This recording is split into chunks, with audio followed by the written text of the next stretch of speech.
Welcome to KNLS online classes. Tally voucher types గురించి ఈ క్లాస్లో చూద్దాం. ఫస్ట్ టాలీ ఓపెన్ చేయండి. టాలీ ERP9 మనం ప్రీవియస్ క్లాసెస్లో చెప్పుకున్నాం కదా, ఎలా టాలీ డౌన్లోడ్ చేసుకోవాలి, ఏ విధంగా యూజ్ చేయాలి అన్నది. సో ఇక్కడ లాగిన్ అవ్వగానే ఇక్కడ ఈ స్క్రీన్ ఆల్రెడీ ఇదివరకు క్లాసెస్ అన్నవాళ్ళు ఓకే, నో ప్రాబ్లం. బట్ ఈ టాపిక్ మిస్ అయిన వాళ్ళు చూడండి, ఇలా కొట్టంగతో ఏమవుతుందంటే మీకు లైసెన్స్లు టాలీలో రకరకాల లైసెన్స్లు ఉంటాయి. సో ఆ లైసెన్స్లో మీరు ఏ టైప్ ఆఫ్ లైసెన్స్ యూజ్ చేస్తున్నారో అనేది అడుగుతాడు. మిగతా అన్ని పెయిడ్ వెర్షన్స్ ఉంటాయి. మనం ట్రైనింగ్ పర్పస్ కాబట్టి ఇక్కడ ఎడ్యుకేషనల్ మోడ్ అని చెప్పి ఉంటుంది. ఈ ఎడ్యుకేషనల్ మోడ్ని సెలెక్ట్ చేసుకోండి. ఇక్కడికి వచ్చి క్లిక్ చేసినా పర్లేదు, లేదా ఇక్కడ ఆల్రెడీ డబ్ల్యూ కొట్టినా ఓకే. ఇందులో మళ్ళీ సిల్వర్ ఎడిషన్ మోడా, గోల్డ్ ఎడిషన్ మోడా అని అడుగుతాడు. అంటే సింగిల్ యూజర్ లేదా అన్లిమిటెడ్ మల్టీ యూజర్ ఉంటారు. సో ఇప్పుడు మనం సింగిల్ యూజర్ మాత్రమే యూజ్ చేస్తున్నాం కాబట్టి సింగిల్ యూజర్ తీసుకోండి, Alt-I తీసుకోండి. తర్వాత ఇక్కడ టాలీ వాల్ట్ పాస్వర్డ్ అని ఉంటుంది, దాన్ని ఎస్కేప్ ఇచ్చేయండి. తర్వాత సెలెక్ట్ కంపెనీలోకి వెళ్ళండి. ఏదో ఒక కంపెనీని, ఏదోవరకు క్రియేట్ చేసిన కంపెనీని సెలెక్ట్ చేసుకోండి.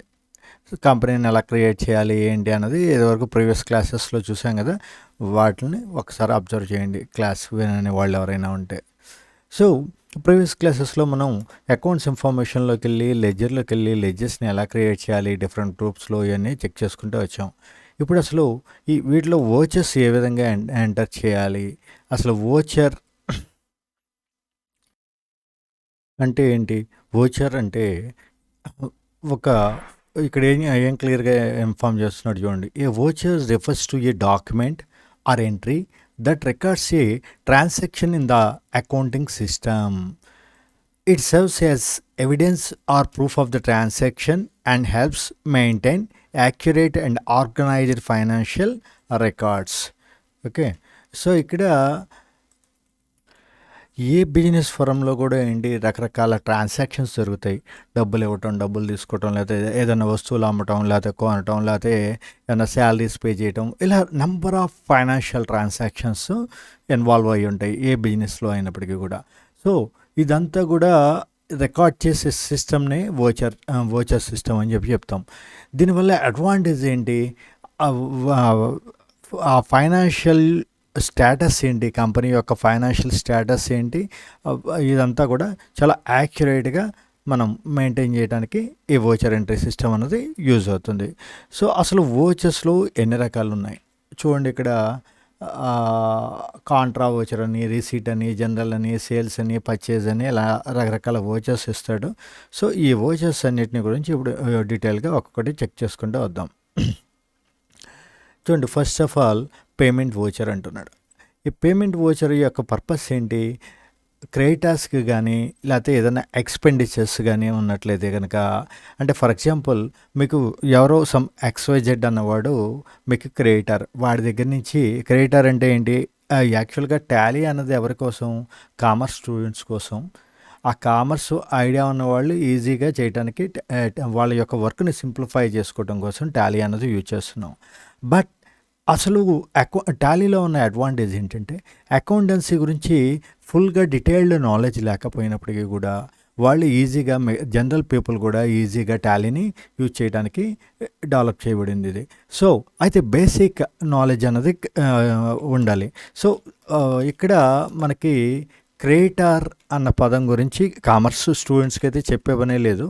ఓకే, సో అసలు ఈ అకౌంటింగ్ సిస్టమ్ గురించి అసలు ఐడియా లేని వాళ్ళకి క్రియేటర్ అంటే ఏంటి, క్రియేటర్ అంటే ఎవరు, మనం ఎవరి దగ్గరన్నా వస్తువు, ఇప్పుడు ఫర్ ఎగ్జాంపుల్ మీద ఏదో ఒక క్లాత్ షాప్ అనుకుందాం. ఈ క్లాత్ షాపు మీరు ఏం చేయాలి, ముందు రిక్వైర్డ్ క్లాత్స్ని ఏదో ఒక సప్లయర్ దగ్గర నుంచి కొనాలి కదా. సో ఇప్పుడు ఫర్ ఎగ్జాంపుల్ ఒక గోవింద్ అండ్ కో అన్న అతను మీకు సప్లయర్. వీడి దగ్గర నుంచి మీరు పర్చేజ్ చేసేది క్యాష్ బేసిస్ అనుకోండి. అసలు వీడి పేరుతో మనకు అవసరం లేదు. అలా కాకుండా వీడి దగ్గర నుంచి మనం క్రెడిట్ బేస్లో అప్పు తీసుకొని వస్తున్నాం అనుకోండి, వీడి పేరు మనం కంపల్సరీ మెన్షన్ చేయాలి మన ట్రాన్సాక్షన్లో. సో ఇక్కడ గోవింద్ అండ్ కో నుంచి మనం ఎదువరకు ఎప్పుడో ఏదో on credit sales some goods sold చేసాం. ఇప్పుడు మనం వాడికి రీపే చేస్తున్నాం అనుకోండి, దానికి ట్రాన్సాక్షన్ ఎలా వస్తుందంటే జనరల్ ఎంట్రీ ఏమొస్తుంది, గోవింద్ అండ్ కో డెటార్. ఇప్పుడు ఫర్ ఎగ్జాంపుల్ ఏదో 10,000 రూపాయలు వాడికి మనం పే చేస్తున్నాం to bank or cash. Bank అయితే బ్యాంకు, క్యాష్ అయితే క్యాష్. ఓకే, ఒక ట్రాన్సాక్షన్ జరిగినప్పుడు డ్యూయల్ ఎంట్రీ సిస్టంలో 2 లెడ్జర్స్ కూడా ఎఫెక్ట్ అవుతాయి, ఒకటే లెడ్జర్ కాదు.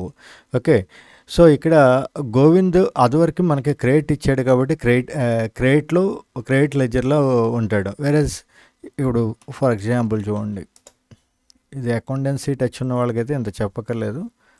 ఇప్పుడు ఇది గోవింద్ లెడ్జర్ అనుకుందాం. ఈ గోవింద్ లెడ్జర్లో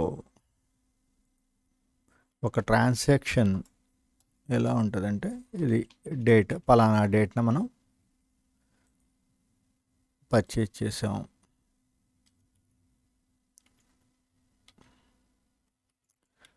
డెబిట్, క్రెడిట్, ఇక్కడ మనం డేట్ వేద్దాం. ఫర్ ఎగ్జాంపుల్ ఇదివరకు మీరు 10 మేలో ఎప్పుడో వీడి దగ్గర నుంచి 10 మే 2023లో వీడి నుంచి మీరు గూడ్స్ తీసుకున్నారు, సమ్ గూడ్స్ పర్చేజ్ చేశారు. అప్పుడు వీడు 10,000 రూపాయలు క్రెడిట్లోకి వెళ్తుంది. ఇక్కడ ఇది డెబిట్ కాలము, ఇది క్రెడిట్ కాలం అనుకోండి, క్రెడిట్లోకి వెళ్తుంది. సో ఇప్పుడు మళ్ళీ మనం 9th జూన్లో వీడికి ఆ 10,000 రూపాయలు పే చేస్తున్నాం. ఓకే, సో పేమెంట్ అది బ్యాంకో లేకపోతే క్యాషో ఇస్తున్నాం. ఇప్పుడు డెబిట్ అయిపోవాలి అది. ఇప్పుడు ఈ 2 కాలమ్స్ ఇలా ఈక్వల్గా టాలీ అవుతూ ఉండాలి. ఇక్కడ 10,000 వేసాం, లేకపోతే మీరు 10,000 వాడి దగ్గర నుంచి కొన్నంత మాత్రం 10,000 తిరిగి ఇవ్వాలని లేదు, 5,000 కూడా ఇస్తారు. బట్ దీని టోటల్ బ్యాలెన్స్ తగ్గుతుంది కదా. ఇప్పుడు చూడండి, ఇందులో నుంచి ఇది తీసేసేయండి, ఈ 2 కాలమ్స్, ఇదేమో డెబిట్ కాలము, ఇదేమో క్రెడిట్ కాలము. ఇందులో నుంచి ఇది తీసేస్తే ఇంకా మనం 10,000 రూపాయలు కట్టాము వాడికి, 10,000 రూపాయలు వాడి దగ్గర నుంచి కొన్నాము, మళ్ళీ తిరిగి 5,000 రూపాయలు పే చేసేసాం. ఇంకా బ్యాలెన్స్ ఎంత ఉంది, మనం వాడికి పే చేయాల్సింది 5,000 బ్యాలెన్స్ ఉంటుంది. ఓకే, అదే వేరే ఇక్కడ 10,000 మీరు పే చేసేసారు అనుకోండి వాడికి, ఇక్కడ 0 బ్యాలెన్స్ వచ్చేస్తుంది. సో ఇది ఇన్ జనరల్ జరిగేది.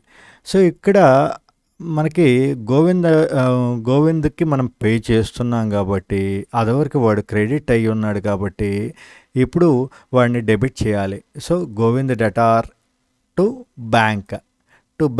బ్యాంక్ ఏంటి, మన సంస్థలో నుంచి బయటకు వెళ్ళిపోయేది అంతా కూడా ఏమవుతుంది, క్రెడిట్ అవుతుంది. సంస్థలోకి వచ్చేదేమో డెబిట్ అవుతుంది, ఖర్చు ఏమో డెబిట్ అవుతుంది,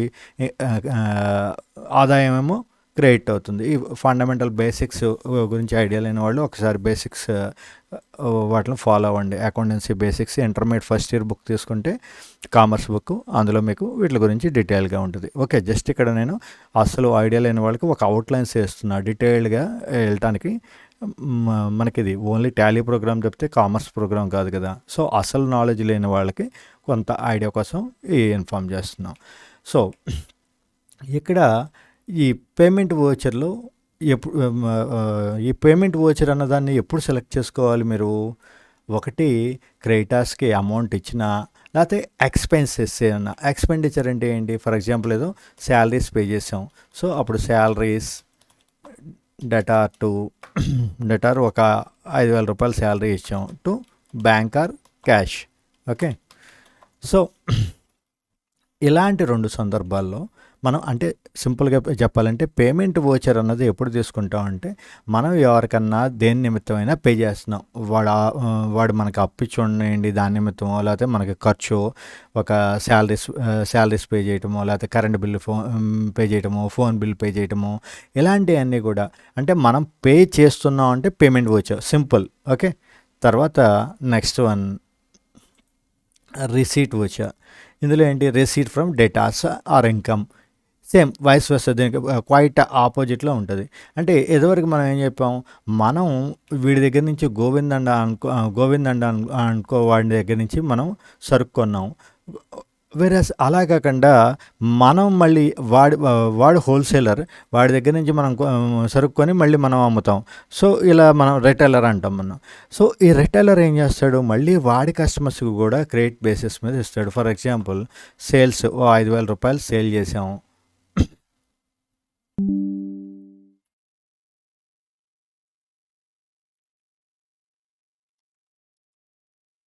రూ. 5,000 మనం సేల్ చేసాం. వీడు రాము అన్నవాడికి సేల్ చేసాం అనుకోండి. జరిగిన ట్రాన్సాక్షన్ ఏంటంటే 5,000 sales to Ramu on credit basis. Okay. On credit అన్న చాలు. ఓకే. రాముకి 5,000 రూపీస్ గూడ్స్ని మనం సేల్ చేసాం. అయితే వాడు క్యాష్ ఇవ్వలే మనకి, మనం వాడికి అప్పు ఇచ్చాం. అప్పుడు ఏం చేయాలి, వీడు మనకి మన దగ్గర ఎవరన్నా అప్పు తీసుకున్నట్టయితే వాడిని డెబిట్ చేయాలి. వాడి డెటార్ అంటాం వాడిని. ఈ గోవింద్ అన్న వాడిని క్రెడిట్ చేసాం. వాడెవడు మనకి క్రెడిటార్. అప్పు మనం తీసుకుంటే సంస్థకి అప్పు ఇచ్చేవాడు క్రెడిటార్, సంస్థ నుంచి అప్పు పొందేవాడు డెటార్ అంటాం. సో, ఇక్కడ Ramu debtor to sales. Okay. So, ఇలా వేస్తాం. సో, ఇలాంటి సందర్భంలో మనం రిసీట్ వీడికి మనం అప్పిచ్చాం. వాడు ఇప్పుడు మనకి ఇదేంటి సేల్స్ వోచర్ అది. వీడు మనకి అమౌంట్ ఇచ్చాడు అనుకోండి. ఆ రూ. 5,000 బాకీ నిమిత్తం ఏదో రూ. 2,000 మనకి ఇచ్చాడు. సో, అప్పుడు వాడి నుంచి రాము దగ్గర నుంచి మనకి అమౌంట్ వచ్చింది అంటే సంస్థలోకి అమౌంట్ వస్తుంది కాబట్టి ఏంటి, క్యాష్ డెటార్ టు రాము. అదివరకే రాము అన్నవాడిని డెబిట్ చేసాం. ఇప్పుడు వాడిని క్రెడిట్ చేయాలి. సో, ఇలాంటివి రిసీట్ వోచర్లో పడతాయి. అదేవిధంగా నెక్స్ట్ ఇన్కమ్. ఏదో ఒక కమిషన్ వచ్చింది మీకు, ఏదో ఒక ట్రాన్సాక్షన్ జరగడం వల్ల మీకు ఆ కమిషన్ వచ్చింది. కమిషన్ అన్నది ఏంటి, మీకు ఇన్కమ్. సో, ఇలాంటి ఇన్కమ్ని వాటిని కూడా రిసీట్ వోచర్లో వేస్తాం. ఓకే. సో, ఇక్కడ రిసీట్ వోచర్లో ఏమేమి వేస్తాం, మీకు సింపుల్గా చెప్పాలంటే సంస్థలోకి వస్తుంది. అది ఆదాయమే అవ్వచ్చు, లేకపోతే ఏదో బాకీ నిమిత్తం డబ్బులు వచ్చినాయి అయినా అవ్వచ్చు. కేవలం ఆదాయం వస్తేనే రిసీటు అన్నది ఏం లేదు. అదివరకు మనం అప్పు ఇచ్చాం, ఆ అప్పు తిరిగి చెల్లించడానికి వాడు మనకి పే చేస్తున్నాడు. సో, అది కూడా రిసీటే. అదేవిధంగా మనకు ఆదాయం వచ్చింది, ఇన్కమ్ వస్తుంది సంస్థకి, అది కూడా రిసీటే. ఓకే. ఇలాంటి ట్రాన్సాక్షన్స్ అన్నీ కూడా అందులోకి వెళ్తాయి. నెక్స్ట్ వన్ సేల్స్ వచ్చా. Sale of goods or services. మీ దగ్గర ఉన్న సేల్స్ గూడ్స్ కానీ, లేకపోతే ఫర్ ఎగ్జాంపుల్ కొన్ని రకాల వ్యాపారాలు ఉంటాయి. వాళ్ళు ఏంటి, ప్రొడక్ట్స్ కాకుండా వాళ్ళు సర్వీసెస్ ఇస్తారు. ఫర్ ఎగ్జాంపుల్ ఒక డాక్టరో, లేకపోతే ఒక ఇంజనీరో, ఒక లాయరో, వాడి దగ్గర ప్రోడక్ట్ ఏమి ఉండదు, బట్ ఒక సర్వీస్ ఇస్తాడు. అలాంటి వాటిని సేల్స్ వచ్చారు. లేకపోతే ప్రోడక్ట్ అనుకోండి, కాసేపు మనకి ఓన్లీ ప్రోడక్ట్ గురించి ఆలోచించండి. ఇప్పుడు ఇందాక చెప్పుకున్న ఎగ్జాంపులే. ఫస్ట్ ఇక్కడ సేల్ చేసాం, సేల్స్ వచ్చారు అన్నాం కదా. ఇప్పుడు రాము అన్నవాడికి మనం సేల్ చేసాం. So, Ramu data to sales. ఎలాంటి సేల్స్ ఏమన్నా జరిగినప్పుడు ఇక్కడ మీరు క్రెడిట్ బేసిస్లో జరిగినప్పుడు ఏమవుతుందంటే వాడి పేరు వస్తుంది, పర్సన్ యొక్క పేరు వస్తుంది. అలా కాకుండా అది క్యాష్ ట్రాన్సాక్షన్ అనుకోండి. ఇప్పుడు 5,000 sales to Ramu on credit అన్నాం. అలాగండా 5,000 సేల్స్ అని చెప్పి ఇచ్చేసాం అనుకోండి. దాని అర్థం ఏంటంటే క్యాష్కి అమ్మాము. అక్కడ మీరు పర్సన్ని మెన్షన్ చేయలేదు అంటే కనుక దాని అర్థం ఏంటంటే, పర్సన్ యొక్క పేరు ఇవ్వలేదు అంటే మీరు క్యాష్కి అమ్మారు. అక్కడ ఎలాంటి పర్సన్ ఇన్వాల్వ్ అవ్వలేదు. సో, అప్పుడు దానికి ఎంట్రీ ఏమవుతుందంటే cash debtor to okay sales. Okay. So, సంస్థలోకి క్యాష్ వచ్చింది, సరుకు బయటకు వెళ్ళిపోయింది. ఇక్కడ అకౌంటింగ్ సిస్టంలో 2 రకాలు ఉంటాయి. మనం టాలీలో కూడా మనం ఏం చేస్తామంటే, అకౌంటింగ్ వేరు, జనరల్ ఎంట్రీస్ ఇన్వెంటరీ సిస్టమ్ వేరు. అకౌంటింగ్ అంటే ఫైనాన్షియల్ పొజిషన్ మాత్రమే తెలుస్తుంది. ఇన్వెంటరీ అంటే స్టాక్ పొజిషన్ కూడా తెలుస్తుంది. అంటే సరుకు అమ్మాము అని మాత్రమే చెప్పామనుకోండి, అది ఫైనాన్షియల్ ట్రాన్సాక్షన్ అంతే. ఎంత అమ్మాము ఏంటి, అందులో ఏమి ఇన్వాల్వ్ అయింది, డబ్బులు వెళ్ళినయ్యా తీసుకున్నామా ఎలాంటివి మాత్రమే చెప్తాం. బట్ ఇన్వెంటరీ అంటే మీ దగ్గర ఏదో సోప్స్ స్టాక్ ఉంది, ఫర్ ఎగ్జాంపుల్ ఏదో సంతూర్ సోప్స్ ఉన్నాయి. ఈ సంతూర్ సోప్స్ మీరు ఎన్ని కొన్నారు అన్నది చెప్పాలి. ఓ 10 కేసెస్ కొన్నాము, ఓ 10 కేసెస్, ఓ 5 కేసెస్ అమ్మాము అంటే దాని యొక్క స్టాక్ పొజిషన్ కూడా తెలుస్తుంది. దీన్ని ఇన్వెంటరీ అంటాం. ఇప్పుడు మీరు కంపెనీని క్రియేట్ చేసేటప్పుడు వాడు అడుగుతాడు అకౌంట్స్ ఓన్లీనా లేకపోతే ఇన్వెంటరీనా అని అడుగుతాడు. అడిగినప్పుడు మీరు ఫస్ట్ మనం బేసిక్స్ నేర్చుకుంటున్నాం కాబట్టి అకౌంట్స్ మాత్రమే పెట్టాము, ఇన్వెంటరీ సిస్టమ్ అనేది పెట్టలేదు. ఇన్వెంటరీ సిస్టమ్ పెడితే ఏమవుతుంది, ఆ వోచర్ని ఎంటర్ చేసినప్పుడు దాని యొక్క స్టాక్ డీటెయిల్స్ కూడా ఎంటర్ చేయాలి. అదే ఇన్వెంటరీ సిస్టమ్ని మీరు మెన్షన్ చేయనట్లయితే కనుక, ఇన్వెంటరీ అని ఇవ్వకపోయినట్లయితే కనుక అక్కడ దాని యొక్క స్టాక్ డీటెయిల్స్ ఎంటర్ చేయాల్సిన అవసరం ఉండదు. ఇది తర్వాత క్లాసెస్లో చూద్దాం. సందర్భం వచ్చింది కాబట్టి ఒక ఐడియా కోసం ఇన్ఫామ్ చేయడం అనేది జరిగింది. సో ఇక్కడ ఇలాంటి సంస్థ నుంచి మీరు అది క్రెడిట్ బేస్నే అమ్మనండి, క్యాష్ రూపంలో అమ్మనండి, ఏదైనా కూడా సేలే.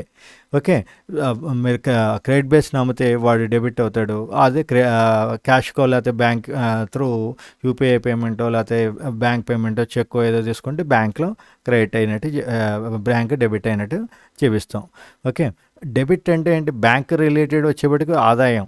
ఓకే, మనం మామూలుగా డెబిట్ అంటే ఏంటి అంటాం, ఖర్చు పాయింట్ ఆఫ్ వ్యూలో చూసినట్లయితే కనుక ఏమవుతుంది, డెబిట్ అంటే ఖర్చు అవుతుంది ఒక పాయింట్ ఆఫ్ వ్యూలో. వేరే బ్యాంక్ ట్రాన్సాక్షన్స్కి వచ్చేప్పటికి డెబిట్ అంటే బ్యాంకులో పడేది డెబిట్, బ్యాంక్ నుంచి వెళ్ళిపోయేది. సారీ, ఇక్కడ మనకి ఈ డెబిట్ ఏది డెబిట్ ఏది క్రెడిట్ అన్నది క్లియర్గా చెప్పాలి అంటే కనుక డీటెయిల్డ్గా, అంటే కామర్స్ ఐడియా ఉన్న వాళ్ళ గురించి కాకుండా అసలు కామర్స్ ఐడియా లేదు అని చెప్పి ఆ ఎగ్జంప్షన్తో ఈ ఒక్కసారి చెప్తున్నాను చూడండి. ఈ మన ట్రాన్సాక్షన్స్లో, ఫర్మ్లో జరిగే ట్రాన్సాక్షన్స్లో ఈ అకౌంటింగ్ సిస్టంలో బేసికల్గా 3 టైప్స్ కింద, ఏ ట్రాన్సాక్షన్ అయినా కూడా 3 టైప్స్ కింద, 3 టైప్ ఆఫ్ అకౌంట్స్ కింద డివైడ్ చేస్తాం. ఒకటి పర్సనల్ అకౌంట్ అంటాం, ఇంకోటి రియల్ అకౌంట్స్ అంటాం, ఇంకోటి నామినల్ అకౌంట్స్ అంటాం. ఈ పర్సనల్ అకౌంట్స్ అంటే ఏమొస్తున్నాయి అంటున్నాడు చూడండి, న్యాచురల్ పర్సనల్ అకౌంట్స్ అని, ఆర్టిఫిషియల్ పర్సనల్ అకౌంట్స్ అని, రిప్రజెంటేటివ్ పర్సనల్ అకౌంట్స్ అని 3 రకాల కింద డివైడ్ చేస్తాడు. ఇక్కడ న్యాచురల్ పర్సనల్ అకౌంట్స్ అంటే కనుక, ఫర్ ఎగ్జాంపుల్ అక్కడ పేరు ఉంటుంది డైరెక్ట్గా, జనరల్ పర్సన్ పేరులోనే ఉంది, as it name employees the elements are accounts which represent persons. Example Kumar account, Asha account, ఇలా సంథింగ్ ఒక పర్సన్ యొక్క పేరు చెప్పి ఆ పర్సన్ని మెన్షన్ చేసినట్లయితే కనుక అది పర్సనల్ అకౌంట్ అవుతుంది. అదేవిధంగా కొన్ని పర్సన్స్ కాకుండా ఫరమ్స్ ఉంటాయి, ఆర్టిఫిషియల్ పర్సనల్ అకౌంట్స్ అంటాం. ఫర్ ఎగ్జాంపుల్ ఏదో ఒక ప్రైవేట్ లిమిటెడ్ కంపెనీ గురించి కానీ, ఏదో భారత్ గ్యాస్ అని చెప్పి ఇచ్చాము, లేకపోతే ఒక బిఎస్ఎన్ఎల్ అని చెప్పి ఇచ్చాము, ఏదో ఫోన్ బిల్ పే చేయడానికి అట్లా సంబంధించినవి, లేకపోతే ఒక క్లబ్ అవ్వచ్చు, లేకపోతే ఒక సొసైటీ అవ్వచ్చు, స్కూల్ అవ్వచ్చు, ఇలాంటివన్నీ కూడా అవి కూడా పర్సనల్ అకౌంట్సే, బట్ ఆర్టిఫిషియల్ పర్సనల్ అకౌంట్స్ అంటాం. అదేవిధంగా రిప్రజెంటేటివ్ పర్సనల్ అకౌంట్స్ అని చెప్పి కొన్ని ఉంటాయి. అవి ఏంటంటే అవుట్ స్టాండింగ్స్, ఎక్స్పెండిచర్, మనం పే చేయాల్సిన ఎక్స్పెండిచర్స్ కానీ, లేకపోతే ముందుగా పే చేసిన ఎక్స్పెండిచర్. కొన్ని సందర్భాల్లో ఏమవుతుందంటే శాలరీ అడ్వాన్స్గా ఇచ్చేసాం అనుకోండి, అలాంటి అంటే ప్రీపెయిడ్ అది. సో ఇలాంటివన్నీ కూడా మనకి పర్సనల్ అకౌంట్స్ కింద డిఫైన్ చేస్తాం. ఈ పర్సనల్ అకౌంట్స్కి సంబంధించినంత వరకు మనకి గోల్డెన్ రూల్ ఏంటంటే debit the receiver, credit the giver. Okay, ఎవరైతే పొందుతున్నారో వాడిని డెబిట్ చేస్తాం, ఇచ్చేవాడినేమో క్రెడిట్ చేస్తాం. ఓకే, దీనికి ఎగ్జాంపుల్ చూడండి. ఫర్ ఎగ్జాంపుల్ ఇక్కడ మిత్ర ఏజెన్సీస్కి 25,000 రూపాయలు మనం పే చేసాం.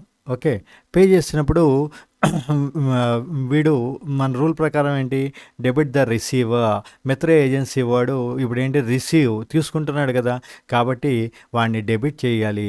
అదేవిధంగా ఈ బ్యాంక్, మన సంస్థలో మన బ్యాంకు వాడికి ఇస్తుంది కదా, సో గివర్, బ్యాంక్ నుంచి మనం పేమెంట్ వాడికి ఇస్తున్నాం.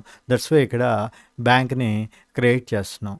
ఓకే, సో ఇది మనకి పర్సనల్ అకౌంట్స్కి సంబంధించి ఈ గోల్డెన్ రూల్స్ అంటాం. ఈ గోల్డెన్ రూల్ని గుర్తుంచుకోండి మీరు. ఒకటి, పర్సనల్ అకౌంట్కి అయితే రిసీవర్ని డెబిట్ చేయాలి, ఇచ్చేవాడిని క్రియేట్ చేయాలి. ఫర్ ఎగ్జాంపుల్ మీరు వస్తువు ఏదో గూడ్స్ కొన్నారు, కొన్నారు అంటే వాడు మనకిస్తున్నాడు కదా! సో, ఇచ్చినప్పుడు అదేమవుతుంది వాడు మనకి క్రియేటర్ అంటాం. సో, క్రియేట్ ద గివర్ అని చెప్పి అందుకనే అన్నాం. ఇందాక చూడండి గోవింద్ అనుకో వాడి నుంచి మనం కొన్నాం కాబట్టి వాడు ఇచ్చాడు కాబట్టి వాడు క్రియేటర్ అయ్యాడు. అదేవిధంగా రియల్ అకౌంట్స్ అని చెప్పి కొన్ని ఉంటాయి. సో, ఈ రియల్ అకౌంట్స్‌లో ఏమని చెప్తున్నాడు? All assets of firm which are tangible or intangible fall under category real accounts అంటున్నాడు. అంటే టాంజిబుల్ అంటే పేరులోనే ఉంది, కనిపించేది. కనపడకుండా ఉండేది ఇంటాంజిబుల్, కనిపించేది టాంజిబుల్. అంటే ఏదైతే టచ్ చేయడానికి అవకాశం ఉందో ఇక్కడ క్లియర్గా మెన్షన్ చేస్తున్నాడు చూడండి. Tangible real accounts are related things that can be touched and felt physically. దాన్ని టచ్ చేసి మనం ఫిజికల్గా ఫీల్ అవ్వగలం ఇదేంటి ఎలా ఉంది అన్నది. ఫర్ ఎగ్జాంపుల్ దానికి ఏమని చెప్తున్నాడు, ఒక బిల్డింగ్ కానీ, మిషనరీ కానీ, స్టాక్ కానీ, ల్యాండ్ కానీ ఇవన్నీ కూడా టచ్ చేయగలం, ఫిజికల్గా కంటికి కనబడుతున్నాయి. ఇదంతా కూడా రియల్ అకౌంట్స్ అంటాం. వెరాజ్ ఇంటాంజిబుల్ కొన్ని ఉంటాయి. ఫర్ ఎగ్జాంపుల్ ఒక బ్రాండ్ గుడ్ విల్ ఉంది, ఒక సంస్థ కొన్ని సంవత్సరాలుగా బిజినెస్ చేస్తుంది అనుకోండి. అది దాన్ని సేల్ చేసేయాలంటే వాడి దగ్గర ఉన్న ఫర్నిచరు లేకపోతే వాడి దగ్గర ఉన్న స్టాకు వీటిలో మాత్రమే క్యాల్కులేట్ చేయరు, గుడ్ విల్ని కూడా క్యాల్కులేట్ చేస్తారు. గుడ్ విల్ అంటే ఇప్పుడు ఫర్ ఎగ్జాంపుల్ ఏదో ఒక చందన బ్రదర్స్ రోడ్ ఉన్నాడు అనుకోండి. చందన బ్రదర్స్ వాడిది ఆ బిల్డింగ్ కానీ లేకపోతే వాడి దగ్గర ఉన్న స్టాక్ కానీ ₹1,00,00,000 అనుకోండి. గుడ్ విల్ ఎంత ఉంటుంది? ఓ 10 కోట్లు 20 కోట్లు. ఎందుకంటే వాడి యొక్క బ్రాండ్ యొక్క వాల్యూ అది. అంటే ఆ చందన బ్రదర్స్ అన్న వాడి యొక్క గుడ్ విల్ ఎక్కువ ఉంటుంది. సో అవి కూడా మనకి ఇన్కమే కనబడుతుంది. ఇప్పుడు అక్కడ ఉన్న ఫర్నిచర్ కనబడుతుంది, లేకపోతే అక్కడ ఉన్న స్టాక్ కనబడుతుంది, బట్ గుడ్ విల్ అన్నది ఫిజికల్గా కనబడదు. అది ఇట్స్ అ వర్చువల్. అంటే మార్కెట్లో వాడికి ఉన్న క్యాపబిలిటీని బట్టి, వాడి యొక్క కస్టమర్స్ని బట్టి, వాడి యొక్క సేల్స్ లేకపోతే వాడికి వచ్చిన ఇన్కమ్ వీటిలన్నిటిని క్యాల్కులేట్ చేసుకొని వాడి యొక్క గుడ్ విల్ని మనం క్యాల్కులేట్ చేయడం అనేది జరుగుతుంది. సో దాని యొక్క గుడ్ విల్ లేకపోతే కొన్ని పేటెంట్స్ ఉంటాయి. అంటే ఇప్పుడు ఏదైనా ఒక వస్తువుని కనిపెట్టాడు అనుకోండి. ఫర్ ఎగ్జాంపుల్ మనకి ఫర్ ఎగ్జాంపుల్ ఆల్ఫ్రెడ్ నోబెల్ ఏం కనిపెట్టాడు? మనకి ఒక డైనమైట్నే కనిపెట్టాడు. కానీ ఆయన లాస్ట్ మూమెంట్లోకి వచ్చేప్పటికి ఈ డైనమైట్ రాకముందు ఏంటి, ఏదైనా ఒక కొండనో లేకపోతే ఇట్లనన్నా తవ్వాలన్నా లేకపోతే ఏదైనా చేయాలన్నా గుణపాలు పట్టుకోనో లేకపోతే ఏదైనా డ్రిల్లర్స్ తీసుకునో చేయాల్సి వచ్చేది. కానీ డైనమైట్ వచ్చేప్పటికి దానివల్ల ఈయన ఇంటెన్షన్ ఏంటి, డైనమైట్ యొక్క పర్పస్ ఏంటి, జస్ట్ అలాంటి వాటి దగ్గర యూజ్ అవుతుంది, ఏదైనా రాళ్ళు గుట్లు ఇలాంటి వాటిని పగలగొట్టాలన్నా ఒక మంచి ఇంటెన్షన్తో ఇతను కనిపెట్టాడు డైనమైట్ని. కానీ ఆ డైనమిట్ని మిస్యూజ్ చేశారు, ఆ యుద్ధాలకి వాటికి యూజ్ చేశారు. సో దాని గురించి మనకి చూడండి, నోబెల్ శాంతి బహుమతి గురించి మనకు తెలిసిందే కదా. సో ఈయన ఏం చేశాడంటే ఈ నోబెల్ శాంతి బహుమతికి ఈయన ఈ డైనమిట్ని కనిపెట్టాడు కదా, దీని మీద వచ్చే ఇన్కమ్ అంతా కూడా ఈయనకి పేటెంట్ రైట్స్ అంటాం. సో ఏదన్నా ఒక ఇన్వెంట్ చేసినప్పుడు వచ్చేయని పేటెంట్. ఇప్పుడు మన టాపిక్ అది. సో ఆ పేటెంట్స్ రాయల్టీ కానీ, పేటెంట్ ఒక బుక్ రాసేటవాడు, ఆ బుక్ మీద వచ్చే ఇన్కము రాయల్టీ. ఇప్పుడు ఫర్ ఎగ్జాంపుల్ ఏదో ఒక రాబిన్ శర్మనో లేకపోతే ఒక ఎండమీర వీరేంద్రనాథో ఒక బుక్ రాసాడు అనుకోండి, దాన్ని పబ్లిష్ చేసేవాడు ఎవడో నవోదయనో లేకపోతే ఏదో ఒక పబ్లిషర్ వాళ్ళు ఉంటారు. ఆ పబ్లిష్ చేసినందుకు దాని మీద వచ్చే ఇన్కమ్ అంతా కూడా ఆ పబ్లిషర్దే అవ్వదు. దాన్ని బుక్ రాసింది ఎవరు? ఆ రాబిన్ శర్మనో లేకపోతే ఎండమూరి వీరేంద్రనాథో వాడికి ఈ పేటెంట్ రాయల్టీ లేకపోతే పేటెంట్ అంటాం, ఇది వెళ్తూ ఉంటుంది. సో ఓకే, అసలు టాపిక్లోంచి ఇందులోకి వచ్చాం. ఓకే, అసలేంటి ఈ నోబెల్ బహుమతి అన్నది ఎలా వచ్చింది అని చెప్తున్నాం. వీడు డైనమైట్ కనిపెట్టాడు, ఆ డైనమైట్ మీద వచ్చే డైనమైట్ వల్ల అడ్వాంటేజ్ కన్నా డిసడ్వాంటేజ్ ఎక్కువ అయ్యేవాడికి వీడికి మనశ్శాంతి పోయి ఇది పీస్కి ఎవరైతే ప్రపంచవ్యాప్తంగా శాంతి కోసం ప్రయత్నాలు చేస్తున్నారో వాళ్ళకి నోబెల్ ప్రైజ్ అని అనౌన్స్ చేసి దాని మీద వచ్చే ఫండింగ్ అంతా కూడా వాళ్ళకి ఆ విధంగా డొనేషన్స్ రూపంలో ఇవ్వమని చెప్పి ఆయన బిల్లు రాసేసాడు. సో అతను ఉన్నా లేకపోయినా కూడా ఆ ఇన్కమ్ జనరేట్ అవుతూనే ఉంటుంది, దాని మీద వచ్చే ఇన్కమ్ జనరేట్ అవుతూ ఉంటుంది. సో ఓకే, అసలు మన టాపిక్ వద్దాం. సో ఇక్కడ ఇలా ఈ గుడ్ విల్ కానీ లేకపోతే పేటెంట్ కానీ ట్రేడ్ మార్క్స్ కానీ ఇవన్నీ కూడా ఇంటాంజిబుల్ అకౌంట్స్. అది టాంజిబుల్ అవనివ్వండి, ఇంటాంజిబుల్ అవనివ్వండి, ఎసెట్ ఆ కంపెనీకి ఆ ఫారంకి అది ఒక ఆదాయ ఒక అసెట్, ఆస్తి అనమాట. ఇలా ఆస్తి రూపంలో ఉంది అని అన్నీ కూడా రియల్ అకౌంట్స్ కింద చెప్తాం. ఈ రియల్ అకౌంట్స్కి సంబంధించి గోల్డెన్ రూల్ ఏంటంటే డెబిట్ వాట్ కమ్స్ ఇన్, లోపలికి వచ్చేదంతా కూడా, సంస్థలోకి వచ్చేదంతా కూడా రియల్ అకౌంట్ అయితే కనుక డెబిట్ అవుతుంది, బయటికి వెళ్ళేది, సంస్థలో నుంచి బయటికి వెళ్ళిపోయేది క్రెడిట్ అవుతుంది. ఓకే, ఇదే ఇందాకేం చెప్పుకున్నాం, ఇక్కడ పర్సనల్ అకౌంట్స్కి సంబంధించి debit the receiver and credit the giver అన్నాం. వేరేజ్ ఇక్కడికి వచ్చేప్పటికి debit what comes in, credit what goes out అని చెప్పి చెప్పడం జరుగుతుంది. అంటే దీనికి ఎగ్జాంపుల్ ఏంటి, for example purchased furniture worth 10,000 rupees.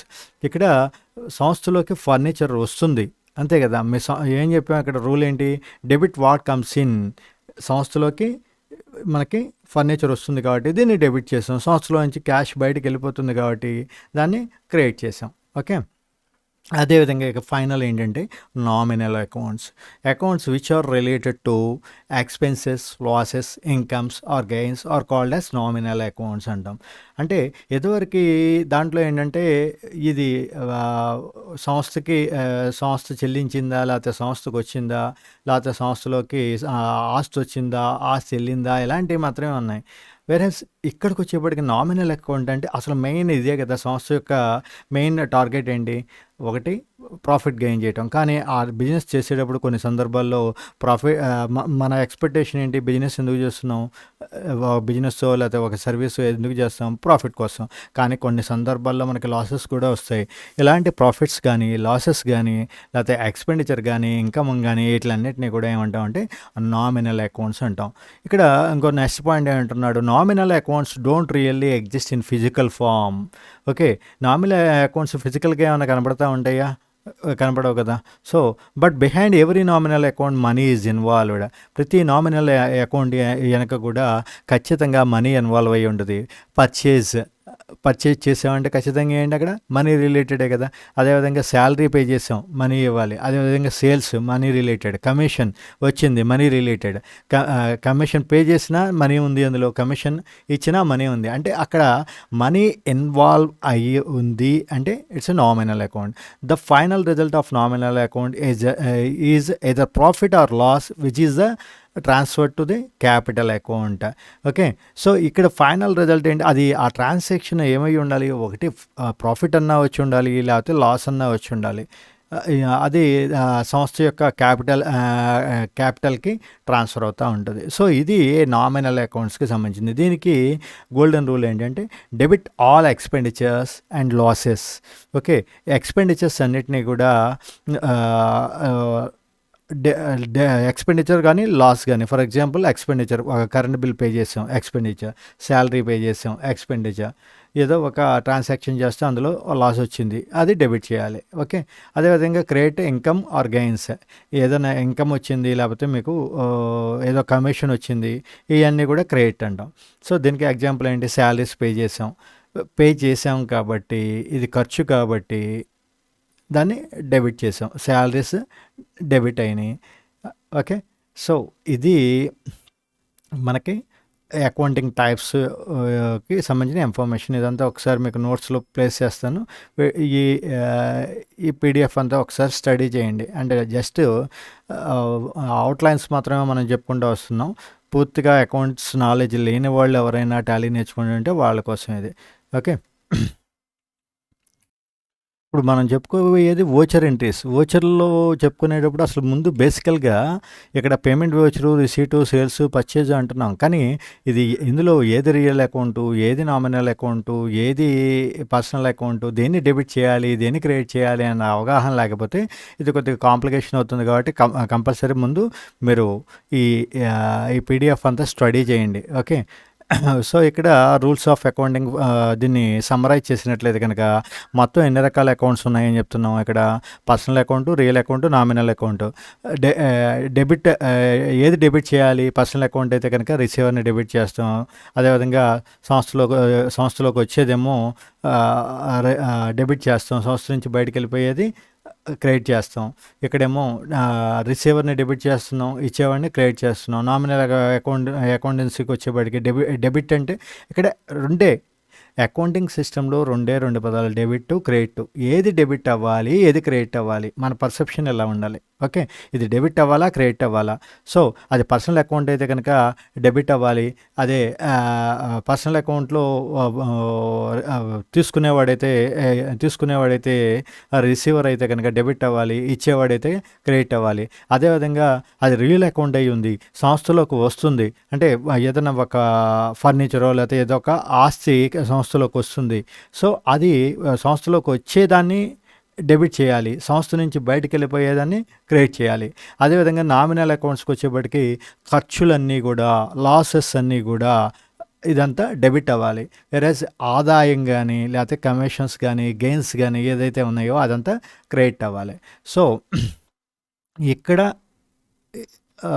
మనకు ఇప్పుడు ఒక ఐడియా వచ్చింది కదా రూల్స్ ఆఫ్ అకౌంటింగ్ గురించి. తర్వాత అసలు ఫ్లో ఎలా ఉంటుంది, ఫస్ట్ ఏం చెప్తున్నాం, వోచర్ని ఎంటర్ చేయమంటున్నాం. ఈ వోచర్ ఎంటర్ చేసే posting, balancing, trial balance, profit and loss account, balance sheet ఇవన్నీ వస్తాయి. సో ఇప్పుడు ఫస్ట్ మనం ఏ పాయింట్లో ఉన్నాం, వోచర్ ఎంట్రీలో ఉన్నాం. తర్వాత ఈ పోస్టింగ్ కానీ, బ్యాలెన్సింగ్ కానీ, trial balance, profit and loss account, balance sheet, ఈ మాన్యువల్ అకౌంటింగ్ సిస్టంలో అయితే ఈ పనులన్నీ కూడా కింద ఇచ్చినవన్నీ కూడా మీరే చేయాలి. సో డీటెయిల్గా వీటి గురించి మీకు తెలిసి ఉండాలి. కానీ ఇక్కడ టాలీలో కేవలం మీరు ఈ వోచర్ ఎంట్రీని పర్ఫెక్ట్గా ఎలా వేయాలి అన్నది నేర్చుకుంటే, వోచర్స్ ఎన్ని రకాలు ఏంటి, ఏ వోచర్, ఏ ట్రాన్సాక్షన్, ఏ టైప్ ఆఫ్ వోచర్ అన్నది తెలుసుకుంటే ఈజీగా మీరు ఇదంతా ఆటోమేషన్. ఇక్కడ నుంచి పోస్టింగ్ కానీ, బ్యాలెన్సింగ్ కానీ, ట్రయల్ బ్యాలెన్స్ ఇదంతా ఆటోమేటిక్గా జరిగిపోతూ ఉంటుంది. ఓకే, సో ఇప్పుడు మనం అసలు టాపిక్ వద్దాం. సో ఇక్కడ సేల్స్ చేశాడు, అదేంటి సేల్స్ వోచర్లోకి వెళ్ళాలి. ఇక్కడ ప్రతిదానికి కూడా మీకు ఏంటంటే ఈ ట్రాన్సాక్షన్ కొట్టేటప్పుడు ఈ వోచర్ టైప్ ఉంటుంది, దానికి ఒక ఫంక్షన్ నెంబర్ ఉంటుంది. ఓకే, ఫర్ ఎగ్జాంపుల్ రిసీట్, మీరు రిసీట్ మీద అయినా క్లిక్ చేయొచ్చు, లేకపోతే ఇక్కడ F6 అని కొడితే రిసీట్స్లోకి వస్తుంది. మీరు పే చేస్తున్నారు, F5 కొట్టాలి. పేమెంట్ వోచర్ అయితే F5 కొట్టాలి. సేల్స్ వోచర్ F8 కొట్టాలి. ఇక్కడ ప్రతి దానికి ఫంక్షన్ నెంబర్స్ ఉంటాయి, ఒక్కొక్క దానికి ఒక్కొక్క ఫంక్షన్ కీ ఉంటుంది. సో ఈ ఫంక్షన్ కీని ప్రెస్ చేసినట్లయితే కనుక కీబోర్డ్ మీద మీకు ఈ నెంబర్స్ పైన ఉంటాయి, F1 దగ్గర నుంచి F12 వరకు ఉంటాయి కదా, వాటిని ఫంక్షన్ కీస్ అంటాం. కంప్యూటర్ బేసిక్స్ నాలెడ్జ్ లేని వాళ్ళు ఒకసారి దాన్ని స్టడీ చేయండి. ఓకే, సో ఇక్కడ సేల్స్ వోచర్స్, ఏదైనా సేల్ చేస్తున్నాం అంటే సేల్స్ వోచర్లో వేయాలి. పర్చేజ్ చేస్తున్నాం, ఎవరి దగ్గర నుంచి అన్న వస్తువులు కొన్నాం, అప్పుడు పర్చేజ్ వోచర్లో వేయాలి. మరి కాంట్రా వోచర్ అంటే ఏంటి? ఫర్ ఎగ్జాంపుల్ ఇక్కడ మీ దగ్గర క్యాష్ ఉంది, ఈ క్యాష్ని బ్యాంక్లో వేసారనుకోండి, అక్కడ అది ఏమన్నా ఆదాయం కానీ ఖర్చు కానీ ఏదైనా జరిగిందా? సంస్థలోకి రావటం కానీ వెళ్ళటం కానీ ఏం జరగలేదు కదా, జస్ట్ దానివల్ల ఏమీ ఎఫెక్ట్ లేదు. బట్ ఉన్న పొజిషన్ ఈ లెడ్జర్ నుంచి ఇంకో లెడ్జర్కి వెళ్ళింది, అలాంటి వాటిని కాంట్రా అంటాం. అంటే దీనివల్ల మీకు ఇప్పుడు మీ దగ్గర 50,000 రూపాయలు క్యాష్ ఉందనుకోండి, క్యాష్ని బ్యాంక్లో వేసాం, 50,000 రూపాయలు ఆదాయం అది కాదు కదా. ఆ 50,000 రూపాయలు క్యాష్ రూపంలో ఉన్నదాన్ని తీసుకొచ్చి బ్యాంక్లో వేసాం, లేకపోతే బ్యాంక్లో ఉన్నదాన్ని విత్డ్రా చేసుకున్నాం క్యాష్లో. సో ఇలాంటి వాటిని కాంట్రా అని చెప్పి కాంట్రా వోచర్లో వేయాలి. అలాంటి ట్రాన్సాక్షన్స్ ఏమన్నా వస్తే కాంట్రాలో వేయాలి. అదేవిధంగా జనరల్ వోచర్స్, ఇవి వచ్చేప్పటికి మిస్సెల్లేనియస్ ట్రాన్సాక్షన్స్, మిగతా అవన్నీ ఉంటాయి. వీటి గురించి కొద్దిగా లెంత్ అయింది కదా, వీటిలన్నిటి గురించి రేపు ఈ సెక్షన్ అంతా కూడా credit note, debit note, sales order, purchase order, వీటి గురించి నెక్స్ట్ క్లాస్లో చూద్దాం. Okay, thank you and have a nice day.